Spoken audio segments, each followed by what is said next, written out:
Interest లేదు. సరే మొన్న ఫ్లోటింగ్ బ్రిడ్జ్ చేస్తే అది పోయింది. కుప్పానికి నీళ్ళు ఇచ్చాడంటే అది వినోదం సినిమాలో ఊటీటీ బ్యాంక్ లాగా అలా గేటు పెట్టి మళ్ళీ పట్టుపోయారు. అంతా మోసం దగా. రాజధాని లేని ఈ రాష్ట్రానికి ఈ ముఖ్యమంత్రి తీసుకొచ్చిన ఒక ఘనత ఏంటంటే ఆంధ్రప్రదేశ్ని ఒక క్యాపిటల్ చేశాడు.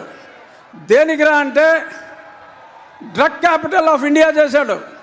ఎక్కడ ట్రక్ దొరికినా అది ఆంధ్రప్రదేశ్ నుంచే బయలుదేరుతుంది.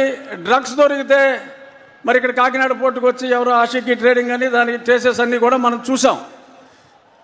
డ్రగ్ ఆంధ్రప్రదేశ్ని రాజధానిగా చేశారు తప్ప ఈయన చేసిన అభివృద్ధి ఏమాత్రం లేదు. మహిళలు తాలిబొట్లు తెగిపోతున్నాయి పటాపటా పటాపటా. ఆ చెత్త మందు తాగి 60 రూపాయల మందు 200 రూపాయలు ఇచ్చినట్టే ఇచ్చి మీ జేబులు గుల్ల చేస్తున్నాడు. చెప్పుకుంటే శతకోటి